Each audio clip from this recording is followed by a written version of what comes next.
Hey guys, Zach here. Wanted to introduce a little project I've just recently started up. I'm going to be putting together an SBR, suppressed SBR.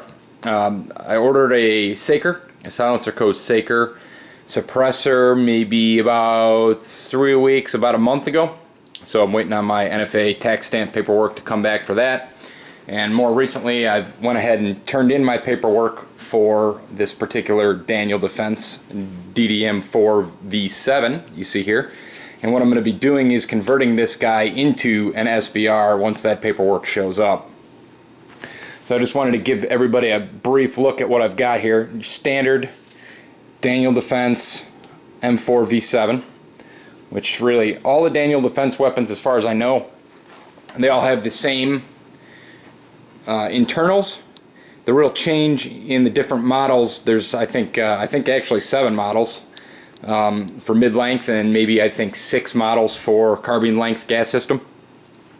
The real differences that you're going to notice are the fore-end handguard, and then whether or not it has iron sights, and then I think just the barrel length, the overall barrel length on the different models that they have out. This particular one is a full 16-inch mid-length gas system with their modular front rail.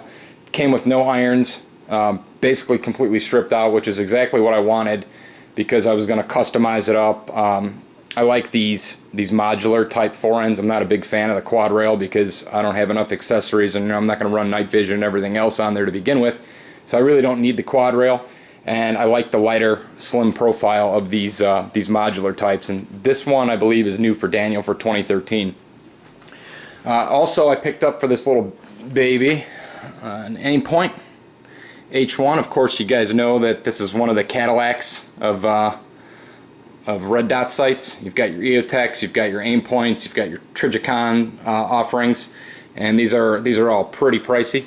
And this particular one is set up for absolute cowitness, which what that means is, for those who don't know that may be watching, that your irons basically are going to be centered.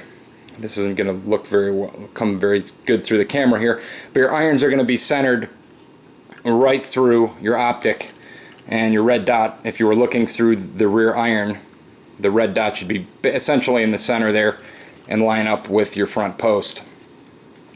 A lot of guys choose to go with the 1/3 lower cowitness type mounts. There wasn't one available, and it really didn't make a big difference to me, as I don't have a fixed front post on this particular gun, and the irons I've slapped on here for the rear are fold down, so it really doesn't get in the way and it really doesn't cause me any issues. So this was what was available, so I went ahead and picked it up.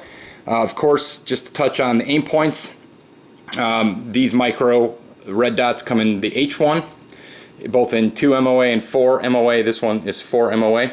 It doesn't really make a big difference to me for the distances I'm going to be shooting with this, which is going to be mostly short range, 100 yards and under. It also comes in a T version, which is for, I believe, for night vision applications, which also, like I said, is about 50 bucks more, and you know, I have no night vision gear, no real interest at this time in doing anything with night vision, so I went with the cheaper one, and also what was available in the Aimpoint H-1. Right now you can see I have a Magpul angled foregrip on here.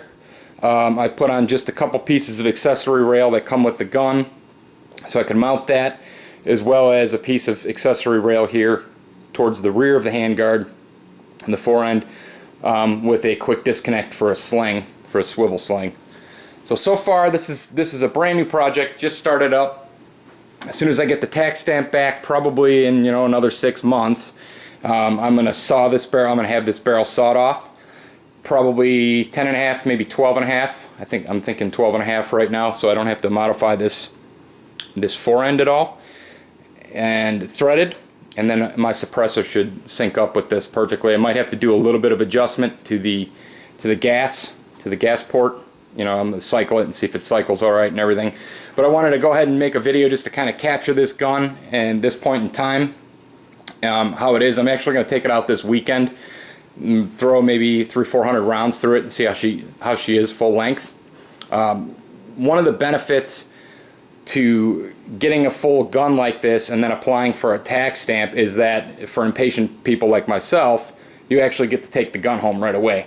So while the tax stamp is in progress, I have a full legal gun here. I can use it. I have it in my possession. I don't have to worry about having $1,000 or $1,500 out and waiting 6 months to see something come back, like is the case with the suppressor. The other thing is, right now in this market, if any of you gun guys know, guns are few and far between and extremely hard to find and get a hold of. My shop actually is one of the better shops in town out here in Arizona. Can't recommend them enough. Merchant Firearms, you can see I got on the t-shirt here. They seem to have been doing pretty good on keeping stock in, although when it comes, it is gone just like that. So I jumped on this particular rifle as soon as I saw it.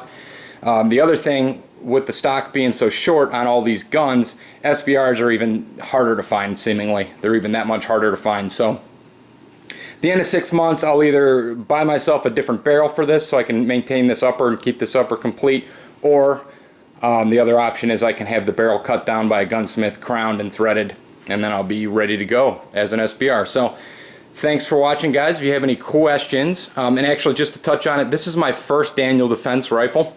I've heard nothing but good things about their rifles, but I'm going to go ahead and put it to the test and run just, you know, a godly amount of rounds through it, providing I can keep finding ammo anyway, and see how it holds up.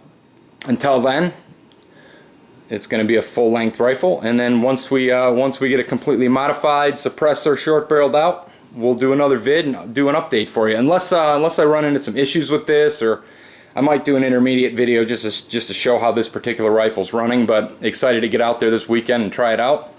Thanks for watching, guys. If you have any questions, leave your comments below. See ya.